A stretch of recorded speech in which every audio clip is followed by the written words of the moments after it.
my beloved Boss Mike Cervera.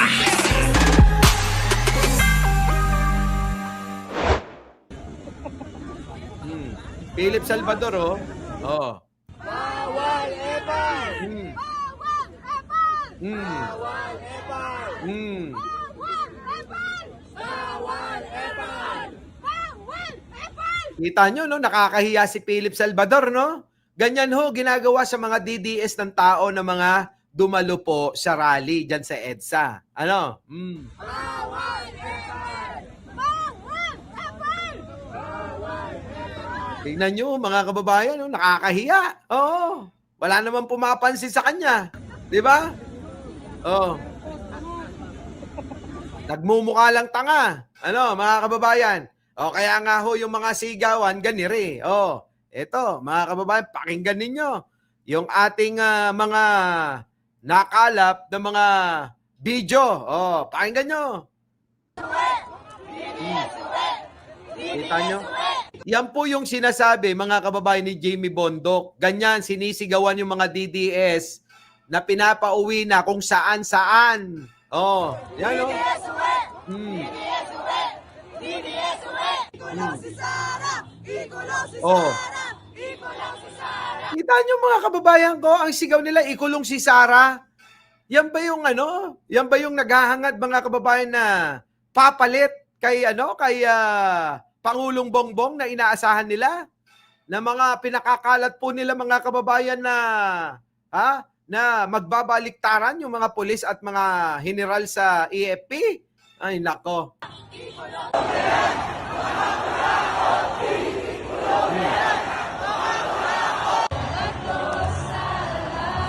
Yan, mga kababayan, ano? Oh, isa pa. Ito, dito.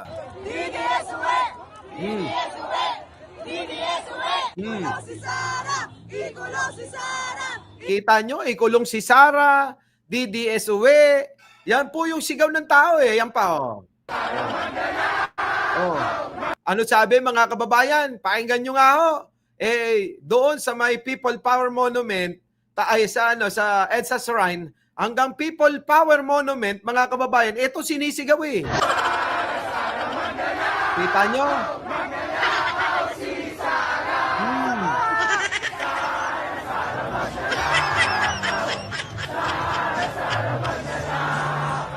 Tingnan nyo ho mga kababayan, no? Yung mga matitino ang itsura, no? Yung mga matitino ho at ang itsura, yung po yung mga sumisigaw ng Sara-Sara magnanakaw, mga kababayan, panagutin si Sara, di ba? DDS uwi. Tapos ho, ikukumpara nyo ho sa mga itsura ng mga DDS, mga kababayan, sorry ang babantot ng mga itsura. Ano po? Itong mga DDS, ang babantot ng mga itsura kung ikukumpara nyo sa mga nagsasabing Sara-Sara magnanakaw. Ano po? Yan, siya pa, Boss Mike. Oh.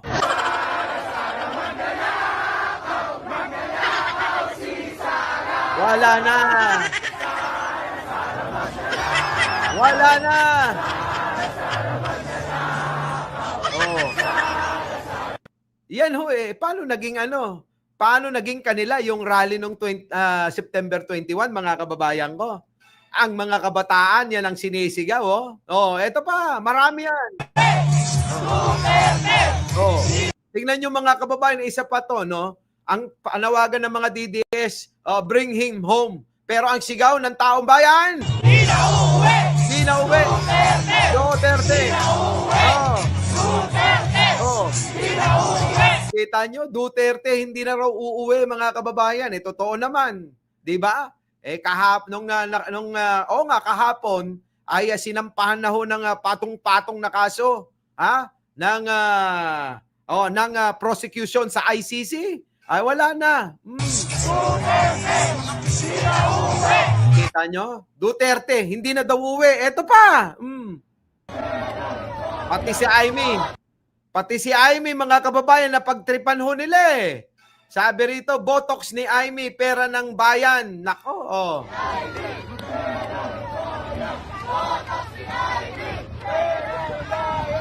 Botox ni Amy, pera ng bayan. Grabe. Asan na kayo, mga DDS? Pati si Amy, dinamay na ng mga tao. Galit na lahat, mga kababayan. Akala nila, ang tao galit kay Pangulo. Nagkamali sila. Ang tao galit sa mga DDS. Galit sa mga Duterte. Galit kay Digong. Galit kay Sara. Galit sa mga kaalyado nila. Galit kay Amy. Galit kay Ipe, lahat mga kababayan eh. Kung nagpakita lang si Bato dyan, malamang kinonyat-konyatan ng mga tao, Ha? Pag nagpakita ho si Bato, malamang ho kinonyat-konyatan yung kanyang ulo. At kapag nagpakita naman si Marcoleta, malamang ho nag-agawan yung tao para sa bunutan siya. Ay, nako, Diyos ko. Eto na.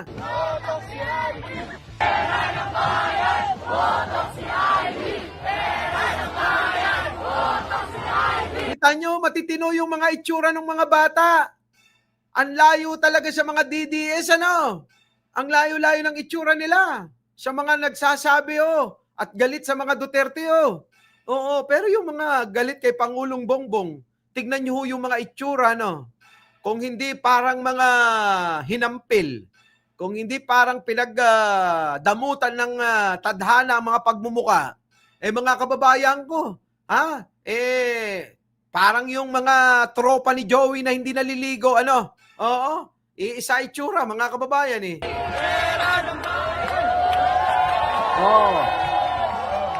Tignan nyo. Buti pa tong mga nagrarally na to. Ito pa. Magbabayad kami ng mga buwis. Magbabayad kami ng eksentong waste. Dito.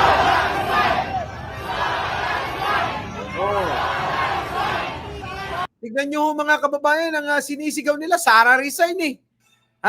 Sara resign. Tapos po yung liliman na nananawagan ng mga DDS, BBM resign. Pero marami, ang nandiyan, ang panawagan, Sara resign. Nako.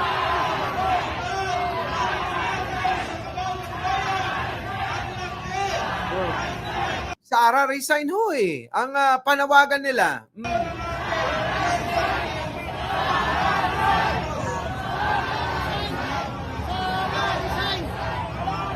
Kita nyo mga kababayan ko? Minamaliho kayo ng mga DDS. Yung mga DDS laging pinagmamalaki na kanila daw yung rally. At marami daw ho sila mga kababayan.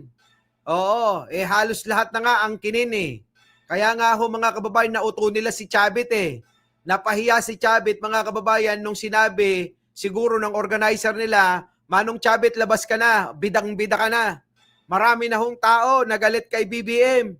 Nung lumabas mga kababayan, sa kanya nagalit Tapos ang sinisigaw mga kababayan, epal, kurakot, matandang dugyot, mga ganon mga kababayan ko. Totoo naman, ayan.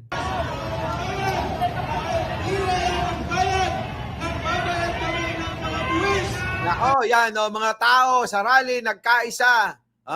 Sa sigaw, Sara resign. Nako po, eto pa.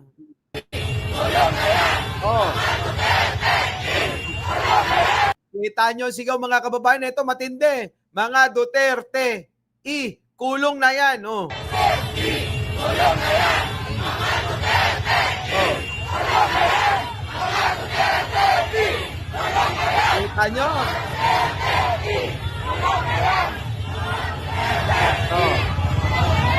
Kita nyo? Kita nyo mga kababayan na sinisigaw? Mga Duterte, ikulong na yan. Yan ho ang mga kaganapan na nangyari talaga. Ito pong nakaraan na September 21 rally. Tignan nyo mga Duterte, ikulong na raw mga kababayan. Kaya ho mga kababayan, nung narinig ho ni Chavit, nagmadali ho. Lumayas bigla mga kababayan. Sumakay sa kanyang jet, sa kanyang eroplano. Mukhang hindi niya akalain na ganun pala mangyayari, nagkamali. Kaya ho pa yung napahiya ho na malala. Ito pong si Chavit dito, mga kababayan. Sobra ang kapahiyaan. Eto, ang dami pa niyan mga kababayan napakarami pa, meron pang mga nag-aaway eh. Ano? Eto, nasan ka na? Oo, eto. Nasaan? Ito. Aha. Ito. Kita nyo, pati ho si Jinggoy, dinali nila eh.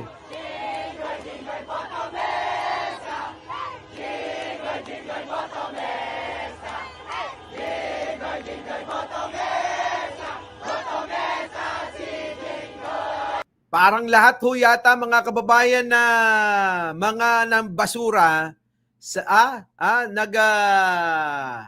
nagbasura ng mga kababayan, impeachment ni Sara, lahat mukhang nadadalit kina karma na. Si Joel Villanueva, si Jinggoy Estrada, si Chis Escudero, yung mga yan, tingnan nyo mga kababayan ko, nababastos ho eh. Yung pong mga tao, dahil akala nila mga kababayan, sabi ko nga, kanila yung rally. Hindi naman pala, hindi pala kanila. Nako, kawawa naman, yan, eto pa mga kababayan, galit na galit ho yung mga eto, maganda to. Pasok! Breaking news! So Ayan. alam na nga natin ngayon na mga DDS pala talaga ang nagsimula ng gulo Oh. noong 21. Paano nga kailangan na nila manggulo kasi, mga kababayan, wala na silang kakampi. So, ang gagawin na lang, manggugulo talaga, Unti-unti na natin nakukuha ang ebidensya na sila ang Tignan nyo mga kababayan, yan si Joey. Eto ho yung si Joey, yung hindi ho daw ho naliligo. Baho siguro niyan, Tapos eto ho yung laging kasama. Eto yung mukhang chonggo, mga kababayan, nasa itaas. Tignan nyo yung itsura ng mga DDS, Ang layo sa mga itsura ng mga nananawagan para mag-resign si Sara. Ang layo ng itsura ng mga nananawagan para panagutin ang mga Duterte, para ikulong ang mga Duterte. Pero etong mga DDS, tignan nyo itsura, mga kababayan, etong nasa taas, mukhang chonggo eh. Eto naman, mga kababayan, si Joey na hindi naliligo daw.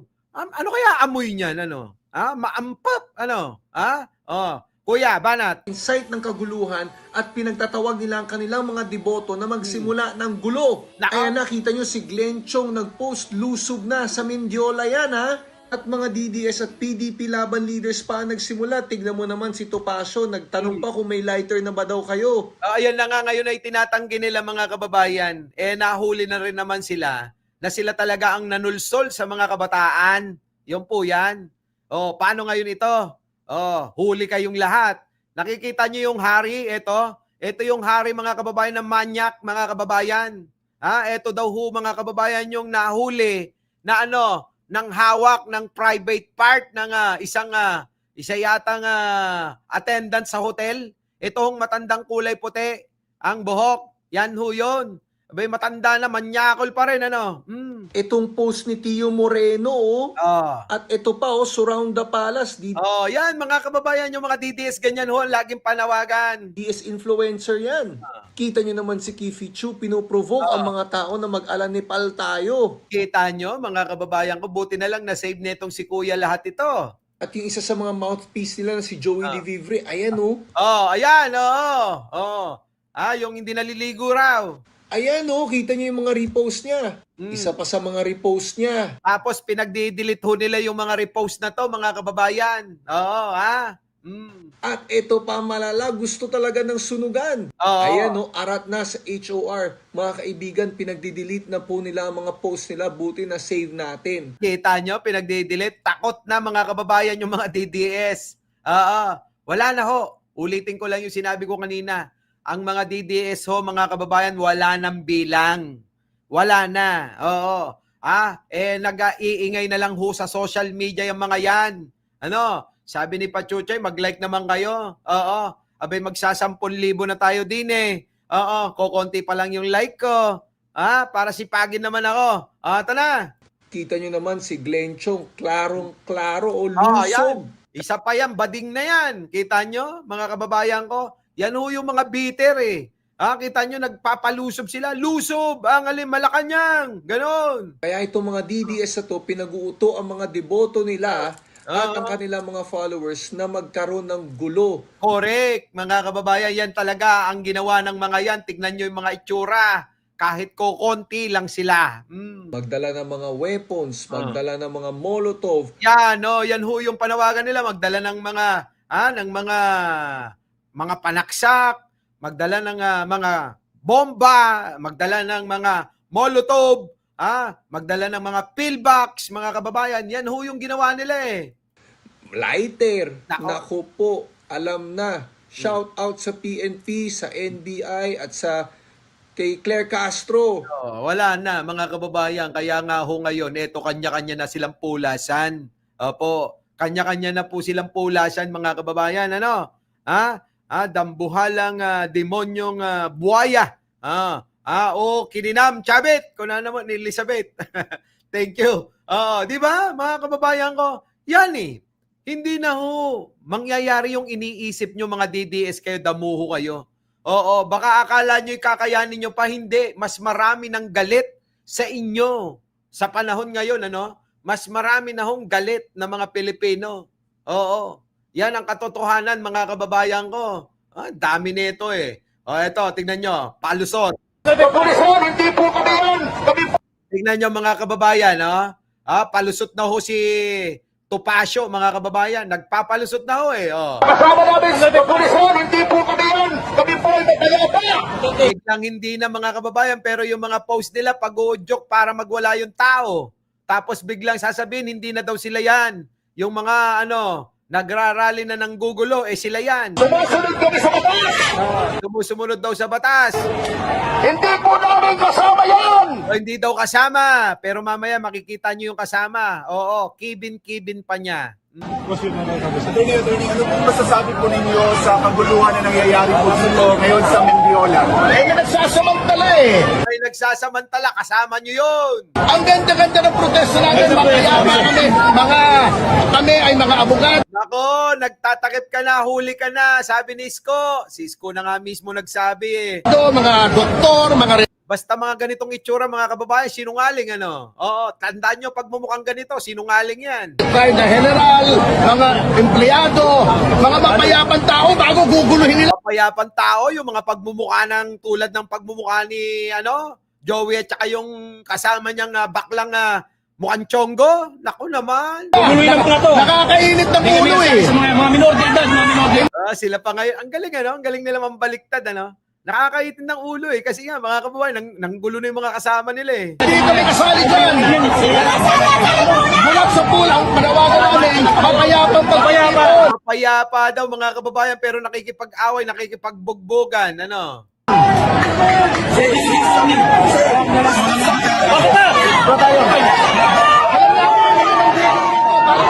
Abante na yung Duterte. Duterte, ayan Duterte to sila Topacio.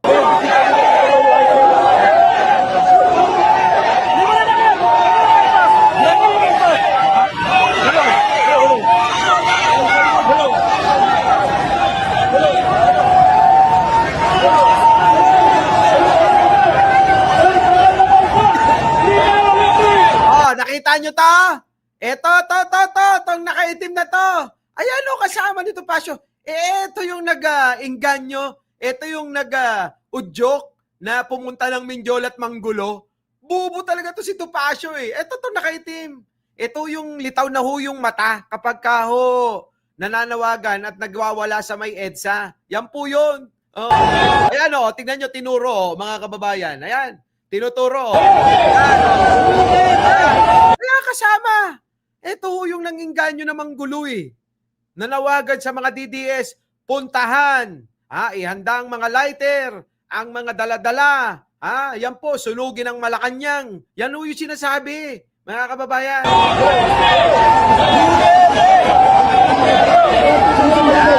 Kita nyo, sinungaling talaga tong bansot na tong abogado na to, mga kababayan.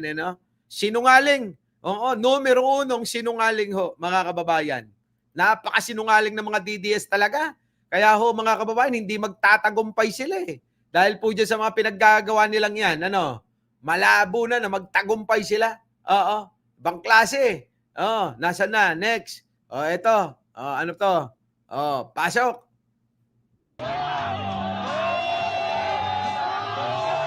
Oh, ayan mga kababayan, ano sabi dito? DDS Joey, naligo na. Yun lang, naligo ng Bu at Pacquiao, mga kababayan, oh. Oh, tingnan nyo mga kababayan. Yan sila yung mga DDS, oh.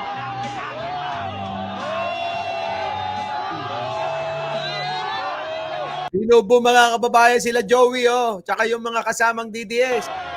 Nakakahiya, oh. Ayan, oh, tingnan nyo. Pinapakyo sila, kung ano-ano sinasabi. Oh, ayun, oh, ayun, mga kababayan. Nangingiti na lang sa dami ng kumuyog sa kanila, eh. Oh, ayan, oh, puta, galit na galit, oh. Oh, galit na galit, oh, yung matandang hindi naliligo. Oh, ano. Sabi, puti. Wala na, mga kababayan. Iba talaga, mas marami na ho talagang dismayado sa mga Duterte. Alam nyo kung bakit maraming nadidismaya sa mga kampo ng mga Duterte? Na paghahambing na ho kasi, yung pong pagkakaiba ng pamumuno ni Pangulo at yung pamumuno ni Digong. Magkaiba na ho eh. Napagkukumpara ng tao.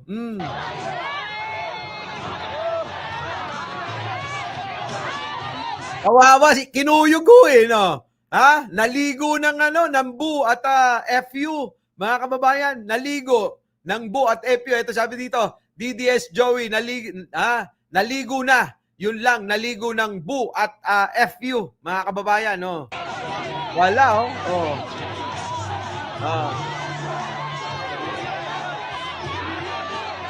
Si Morales ba tong kalbo? Si Morales ba tong kalbo? Ayan, oh, inaawat na, oh. Awat na. Wala na. Magmamakaawa na halos tong mga ito, mga kababayan, sa dami ng taong kukuyog sa kanila. Ugali nila yan, mga kababayan, yung nangunguyog, ugali nila yan, eh.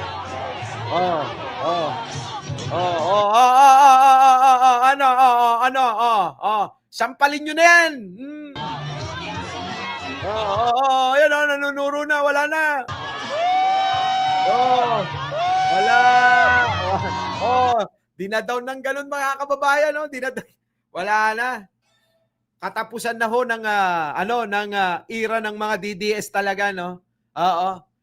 Mukhang mga trolls na lang ho ang mga maiingay sa social media para sa kanila. Yan po yung mga troll farm na binabayaran ho nila, mga kababayan. Ano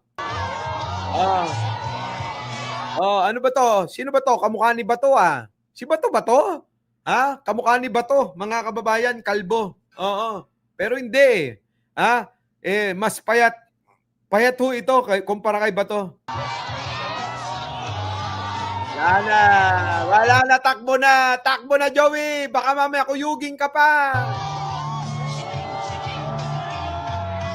Grabe, no, mga kababayan. Yan po ang kaganapan doon na hindi nyo pa ho na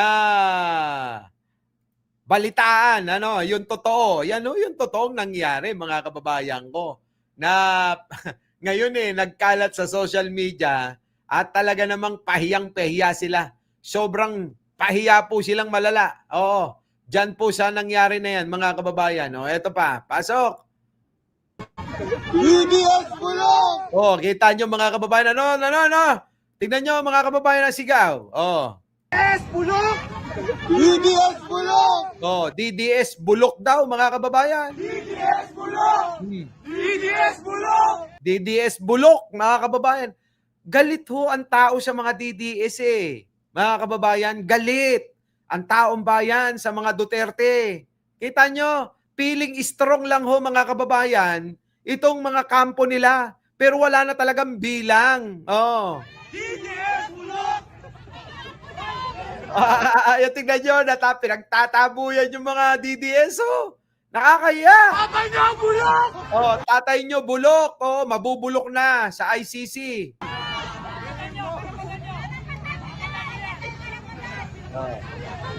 Rambulin nyo na. Di ba, mga kababayan? DDS Bulok daw. DDS Bulok, sabi. Grabe. Ano yung mga totoong nangyari? Na iba naman ho, mga kababayan, ang pinapalitaw ng iba. Ayan, ito pa. Nasaan na yun, Boss Mike? Ito ba yan? Ah.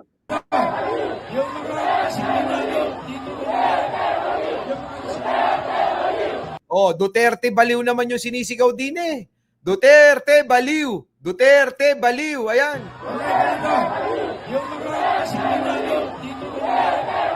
Nako.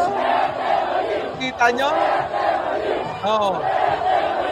Oh, Duterte baliw daw, baliw. Eh, totoo naman. Ano? Nagsisinungaling ba yung mga tao? Hindi. Duterte baliw? Oo. Totoo, di ba? Totoo naman eh. Oh. Ha? Kita nyo? Oh. Oh. Kita nyo mga kababayan ko? Marami ho hindi nakakaalam sa inyo kung ano talaga yung nangyari mga kababayan noong September 21. Naakala ng maraming mga OFW na tatanga-tanga, no, paki-share news to sa kanila. Sa mga kakilala nyong mga OFW na nililito ng mga DDS, feeling strong kayo dito sa bansa namin, sa Pilipinas. Dito sa Pilipinas, hindi dyan sa kung saan-saan na dinadayo ni Sara. Oh, feeling strong kayo. Wala kayong bilang dito. Oo, kakapranggot lang kayo kung ikukumpara nyo. Ibig kong sabihin sa mga tao na nagbibigay na ng kanilang galit sa mga Duterte. Hindi nyo na maluloko tao. Maliliwanag na isip nila. Kita nyo mga kababayan ko. Kaya itanim nyo na ngayon sa isip nyo na wala kayong bilang na mga DDS kayo. Kayong mga kampo ni Digong, wala na kayong bilang. Kakapranggot na lang kayo. Feeling strong, yun na nga. Feeling strong na lang kayo. Dahil feeling nyo, marami kayo kasi nandiyan kayo sa ibang bansa. Wala kayong bilang. Kung ikukumpara nyo, nakita nyo naman, halos ang sigaw, galit sa mga Duterte. Ultimo nga yung mga kakampi nyo na sila Jimmy Bondoc, aminado na talagang wala na. Oo, suko na. Kumbaga, wala na. Wala nang mga naniniwala sa inyo. Yun lang yung mga nauto nyo na hindi talaga nandito sa Pilipinas. Yung mga ilan. Kaya kayong mga OFW, huwag kayong magpadala sa mga propaganda nila na panloloko nila sa kapwa Pilipino nila. Di po ba? Niloloko nila eh. Dami niyan mga kababayan. Napakarami. Our beloved Boss Mike Cervera.